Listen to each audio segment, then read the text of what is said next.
శైవ సంప్రదాయ ప్రకారం సృష్టి ఎలా ప్రారంభమైంది అంటే ఆదిలో ఏమి లేదు, భూమి లేదు, ఆకాశం లేదు, కాలం లేదు. శివుడు మాత్రమే నిరాకార పరబ్రహ్మ స్వరూపంగా ఉద్భవించబడినాడు. ఆయన సంకల్పంతో మహాశక్తి పార్వతీదేవి ఉద్భవించబడినది. ఇక్కడ స్త్రీతత్వం, పురుషతత్వం అంటే శివశక్తులు మాత్రమే ఉద్భవించబడినారు.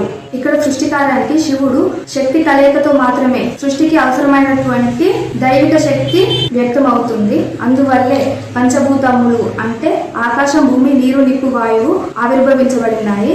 ఈ విశ్వ నిర్మాణానికి అవసరమైన లోకాలు, గ్రహాలు, నక్షత్రాలు ఏర్పడ్డాయి. పరమశివుని సంకల్పంతో బ్రహ్మదేవుడు సృష్టి కార్యాన్ని చేపట్టాడు. బ్రహ్మదేవుడు ప్రజాపతులను, ఋషులను, మునులను, దేవతలను, మనుషులను, జంతువులను, ఇతర జీవరాశులను సృష్టించాడు.